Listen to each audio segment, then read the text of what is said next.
என்னுடைய ஆரியர் அண்ணன் வைகோ அவர்களை தன்னுடைய பொது வாழ்க்கையில தமிழ்நாட்டோட குறுக்கும் நெடுக்குமாக தன்னுடைய காலடிப்படாத இடமே இல்லை என்று சொல்லுகிற அளவுக்கு மக்கள் பிரச்சனைகளுக்காக நடவயணம் செஞ்சவர் நம்முடைய அருமை அண்ணன் வைகோ அவர்கள்.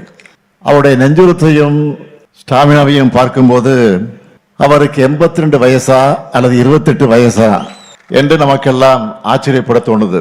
ஒரு இளைஞருக்குரிய வேகத்தையும் ஊக்கத்தையும் உத்வேகத்தையும் இன்னைக்கு அவர்கிட்ட நாமெல்லாம் பார்க்கிறோம். இளைஞர்களுக்கு நல்வழி காட்டிட, அதுவும் இளைஞர்களோட ஒன்று சேர்ந்து இந்த சமத்துவ நடைபயணத்தை தொடங்குகிற அண்ணன் வைகோ அவர்களுக்கு என்னுடைய வாழ்த்துக்கள், பாராட்டுக்கள். திராவிட இயக்கத்தை பொறுத்த வரைக்கும் காலந்தோறும் இளைய தலைமுறையோட நலனுக்காகவும் எதிர்காலத்தினுடைய நன்மைக்காகவும் அவர்களின் வளர்ச்சிக்காகவும் செயலாற்றி கொண்டிருக்கக்கூடிய இயக்கமாக நம்முடைய இயக்கம் இருந்து கொண்டிருக்கிறது. தள்ளாத 95 வயதில தளராம தொண்டு செஞ்சவர் தந்தை பெரியார் அவர்கள். தமிழ்நாட்டு இளைஞர்களுக்கும் பெண்களுக்கும் கல்வி உள்ளிட்ட எல்லா உரிமைகளும் பெற்றிட கிடைக்கணும், அதுக்கு சாதி மதம் உள்ளிட்ட தடைகள் அகற்றப்படணும், அது தகர்க்கப்படணும்னு தன்னுடைய இறுதி மூச்சு வரைக்கும் பாடுபட்டவர் தந்தை பெரியார் அவர்கள். அவர் வழிவந்த தலைவர் கலைஞர் அவர்கள் 80 ஆண்டு கால பொது வாழ்க்கைக்கு சொந்தமானவர். சர்க்கரை நாற்காலியில உட்கார்ந்த வண்ணம் ஓய்வில்லாமல் உழைச்சார். 16 வயசுல மாணவநேசன் பத்திரிகை ஆரம்பிச்சு இளைஞர்களுடைய உரையாடிய அவர் 89 வயசுலயும் பேஸ்புக், ட்விட்டர்ல இளைஞர்களுடைய அரசியல் பண்ணார். அப்படிப்பட்ட திராவிட இயக்க யூனிவர்சிட்டியில படிச்சவர் தான் அண்ணன் வைகோ அவர்கள். ஏன் இந்த ஸ்டாலினும் அதே யூனிவர்சிட்டி மாணவன் தான். அண்ணன் வைகோ அவர்கள் தலைவர் கலைஞருக்கு பக்கத்திலே இருந்து அரசியல் கத்துக்கிட்டவர். தலைவர் கலைஞர் அவர்களை பற்றி அடிக்கடி சொல்லுகிற போது அவர் குறிப்பிட்டு சொல்லுவார், இமைப்பொழுதும் நம் நெஞ்சை விட்டு அகலாத தலைவர் கலைஞரும் சொல்லுவார். அவரை குறிப்பிட்டார். அப்படிப்பட்ட தலைவர் கலைஞர் அவர்கள் மதுரையிலிருந்து திருச்செந்தூருக்கு நீதி கேட்டு நடைபயணத்தை நடத்திய நேரத்தில் அவருடைய கால் கொப்பளிக்க நடந்து சென்ற போது அவருக்கு பாதுகாவலராக கூடவே நடந்தவர் தான் அண்ணன் வைகோ அவர்கள். இன்னைக்கு தேர்ந்தெடுக்கப்பட்டிருக்கக்கூடிய இளைஞர் படையோடு சமத்துவ நடைபயணத்தை நடத்துகிறார். இந்த நடைபயணத்தில் பங்கேற்கக்கூடிய பலரையும் நேர்ல அவரே தேர்வு செஞ்சிருக்கிறார். அது எப்படி தெரியுமா? இந்த இளைஞர்கள் எல்லாம் பெற்றோருடைய சம்மதத்தை பெற்றிருக்கிறார்களா? இதனால அவங்களுடைய கல்லூரியுடைய தேர்வை ஏதாவது பாதிக்குமா?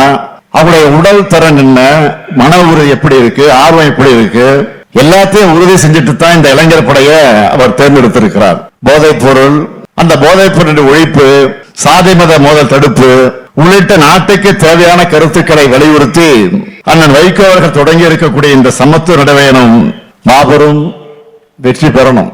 நிச்சயமாக வெற்றி பெறத்தான் போகிறது. இது மாதிரியான பயணங்களில் என்ன பயன் என்று சிலர் கேட்கலாம். காந்தியின் நடைபயணமும் மாவோவின் நடைபயணமும் வரலாற்றில் புரட்சி ஏற்படுத்தியிருப்பது போல அந்த தாக்கத்தை அவங்க உணரணும். இப்படியான நடைபயணங்கள் தான் தலைவர்கள் மக்கள்கிட்ட போய் எளிய வகையில சுலபமான முறையில நேரடியாக தங்களுடைய கருத்துக்களை சொல்ல முடியும். அந்த நடைபயணத்தோட தேவை குறித்தும் அதில் உள்ள நியாயங்கள் குறித்து மக்கள் பேச தொடங்குவாங்க. மக்கள் பேசத்தான் அந்த பிரச்சனைக்கு தீர்வு காண முடியும். திராவிட இயக்க மேடைகளிலையும் நாடாளுமன்றத்திலையும் தமிழ்நாட்டோட தமிழர்களுக்காக அவருடைய உரிமைகளுக்காக கர்ஜித்தண்ணன் வைகோ அவர்கள் முதுமையை முற்றிலுமாக தூக்கி எறிந்துட்டு இந்த நடைபயணத்தை தொடங்கி இருக்கிறார். இளைஞர்களுடைய எதிர்காலத்தை சீரழிக்கக்கூடிய போதைப் பொருட்களை நாம நிச்சயமாக ஒழிக்கணும். அதுல எந்த கருத்து மாறுபாடும் வேறுபாடும் கிடையாது. போதையின் பாதையிலிருந்து இளைஞர்களை காக்கணும். அதற்காக அரசு பல்வேறு நடவடிக்கைகளை எடுத்துக்கிட்டு இருக்கு. அது மூலமா ஓரளவுக்கு, முழுமையாக அல்ல, ஓரளவுக்கு பலனும் கிடைச்சுக்கிட்டு இருக்கு. ஆனா ரொம்ப முக்கியமானது, அந்த பழக்கத்திற்கு அடிமையானவங்க அதோட பாதிப்புகளை உணர்ந்த பழக்கத்தை கைவிடணும். அவங்க கூட இருக்கிறவங்க அவங்கள திருத்தணும். போதைப் பொருட்களுடைய பழக்கம் என்பது மிகப்பெரிய நெட்வொர்க். அந்த நெட்வொர்க்கை அழிக்க மாநில அரசுகளும் ஒன்றிய அரசும் இணைஞ்சு செயல்படணும். ஏராளமான போதை வஸ்துகள் நாட்டுக்குள்ள வருது. அதிகப்படியான போதைப் பொருட்கள் என்னென்ன துறைமுகங்கள் வழியா நாட்டுக்குள்ள நுழையுதுன்னு நம்ம செய்திகள்ல பார்க்கிறோம், படிக்கிறோம். இந்த நுழைவாய்களை நாம அடைச்சாகணும். நாட்டோட எல்லைக்குள்ள போதைப் பொருட்கள் வர்றதையும் மாநிலம் விட்டு மாநிலம் கட்டுப்படுத்த மாநிலம் விட்டு மாநிலங்கள் கடத்தப்படுவதையும் ஒன்றிய அரசின் முகமைகள் தீவிரமாக கண்காட்சியை தடுக்கணும். அதுக்கு எல்லா மாநில அரசுகளும் தேவையான எல்லா ஒத்துழைப்பையும் கொடுக்கணும். எடுத்துக்காட்டுக்காக நான் சொல்றேன், கடந்த சில மாதங்கள்ல திருவள்ளூர், வேலூர், ராணிப்பேட்டை போன்ற மாவட்டங்கள்ல இருந்து 1 லட்சத்துக்கு அதிகமான போதை மாத்திரைகளை பிடிச்சிருக்கிறோம். இந்த கடத்தல்ல சம்பந்தப்பட்டவங்க மகாராஷ்டிரா, ஆந்திரா, தெலுங்கானா, ஹரியானா போன்ற மாநிலங்களை சார்ந்தவர்களாக இருக்காங்க. அதே போல இன்னும் சில வழக்குகள்ல குற்றவாளிகள் நைஜீரியா, செனகல் போன்ற நாடுகளை சார்ந்தவர்களாக இருக்காங்க.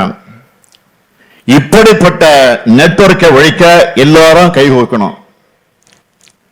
நம்மை பொறுத்த வரைக்கும் போதைப் பொருள் பழக்கத்தை முற்றிலுமாக ஒழிக்கணும்னு தமிழ்நாடு அரசோட துறைகள், ஒன்றிய அரசின் துறைகளோட அண்டை மாநில காவல்துறையினரோடு முழு ஒத்துழைப்பையும் கொடுத்து செயல்பட்டு வருகிறது என்பதை நான் தெரிவிக்க கடமைப்பட்டிருக்கிறேன். போதை ஒழிப்புங்கிறது சமூகத்தோட கூட்டு பொறுப்பா இருக்கணும்.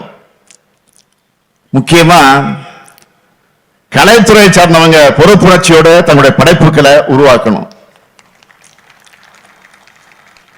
போதையின் தீமைகளை சொல்றது தப்பில்ல, அதை குளோரிஃபை பண்றது ஒரு தலைமுறையே சீரழிச்சிடும். அதே போல பெற்றோர்கள் தங்கள் குழந்தைகள் பாசனத்தை காமிக்கணும் தான், அதை மறுக்க முடியாது. அதுக்காக அவன் பாதை மாறி போகும்போது வேடிக்கை பார்த்து கொண்டிருக்க கூடாது. யூடியூப், இன்ஸ்டா ரீல்ஸ் மூலமா வரக்கூடிய ஈஸி மணி பசங்களை தவறான பாதையில கொண்டு போறதுக்கான சான்ஸ் தான் அதிகம்.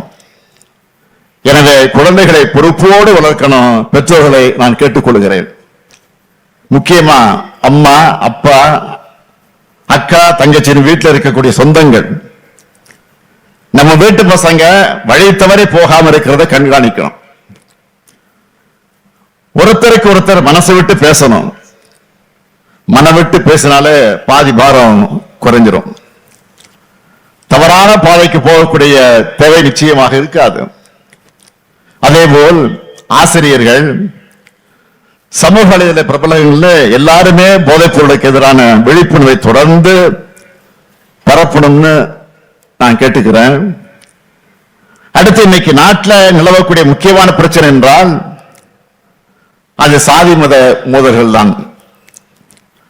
ஒன்றிய அமைச்சர் உள்ளிட்ட பொறுப்பில் இருக்கக்கூடிய பதவிகள் இருக்கக்கூடியவங்கள இப்ப வெறுப்பு பேசிக்கல பேசியும் இரு பிரிவினருக்கிடையே மோதலை தூண்டுகிற விதமாக செயல்படுவதை பார்க்கிறோம். தனிப்பட்ட முறையிலான நம்முடைய கொள்கைகளுக்கு நம்ம இந்திய நாட்டு ஒருமைப்பாட்டை அமைதியை சீர்குலைக்கக்கூடிய ஆசாகார வேலையை அவங்க ஈடுபட்டு இருக்காங்க. நாட்டில் இஸ்லாமியர்கள், கிறிஸ்தவர்கள், ஆதிதிராவிடர்கள், பிற்படுத்தப்பட்ட மக்கள்னு எல்லாரும் அச்சத்தில் வாழக்கூடிய நிலைமை இன்றைக்கு ஏற்பட்டிருக்கு. இப்போ அண்மையில் இந்த கிறிஸ்துமஸ் சமய விழா நடந்துச்சு. அந்த சமயத்தில் நாட்டில் பல்வேறு இடங்களில் நடந்த தாக்குதலை பற்றி எல்லாருக்கும் தெரியும். சில ஆண்டுகளுக்கு முன்னாடி நம்ம நாட்டில் இந்த நிலைமை இருந்துச்சா? ஊரே ஒண்ணு சேர்ந்து மகிழ்ச்சியா இருந்த காலம் போய் ஒருத்தருக்கு ஒருத்தரை எதிரியா கட்டமைக்கிற வேலையை பிளவுவாத சக்திகள் இன்றைக்கு தெளிவா செஞ்சிட்டு இருக்காங்க. அன்பு செய்ய சொல்லித்தர வேண்டிய ஆன்மீகத்தை சில கும்பல் வம்பு செய்வதற்காக பயன்படுத்துகிறாங்க. இந்த நிலையிலேதான் அண்ணன் வைகோ அவர்கள் இந்த சமத்துவ நடைபயணத்தை தொடங்கி இருக்கிறார். திராவிட இயக்கத்திற்கு பல்வேறு திருப்பு முனைகள் கொடுத்த நகர் தான் இந்த திருச்சி நகர். அண்ணன் வைகோ அவர்கள் இந்த நடைபயணம் நிச்சயமா புதிய வரலாற்றை படைக்கும். இந்த நடைபயணத்தோட தாக்கத்தை சமூக வலைத்தளங்களை கொண்டு சேர்ந்து இளைஞர்களை பேசும் பொருளாக ஆக்க வேண்டியது ஊடகங்கள் மற்ற எல்லோருடைய கடமை. மது போதையும் அதைவிட ஆபத்தான மதவாத அரசியல் போதையும் தமிழ்நாட்டுக்குள் நுழைவிடாமல் தடுத்திட நாமெல்லாம் ஒன்று சேர வேண்டும். அந்த வைகோவுடைய நடைபயணம் நிச்சயமாக புதிய எழுச்சியை உருவாக்கி இருக்கிறது. அண்ணன் வைகோ அவர்கள் இந்த சமத்துவ நடைபயணம் வெற்றி பெற வேண்டும் என்று நான் வாழ்த்துகிறேன். அதே நேரத்தில் உரிமையோடு அவரிடத்தில் நான் கோரிக்கை வைக்க விரும்புகிறேன். உங்கள் அனைவரின் சார்பில் உங்களுடைய நோக்கம் பெரிதென்றாலும் உங்களுடைய உடல்நலம் எங்களுக்கு பெரியது. எனவே இந்த பயணத்தை நீங்கள் கவனமாக மேற்கொள்ள வேண்டும்.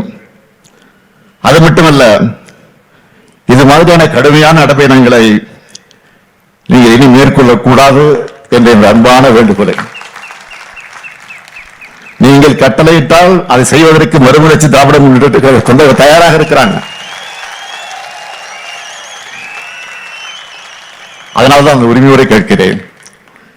நீங்கள் உங்கள் உடல்நலை பாதுகாக்கணும் என்று அன்பான வேண்டுகோள் இந்த நேரத்தில் உரிமையோடு கேட்டுக்கொண்டு உங்கள் பயணம் வெற்றி பெற வாழ்க வாழ்க வாழ்க என்று வாழ்த்தி விடைபெறுகிறேன். நன்றி.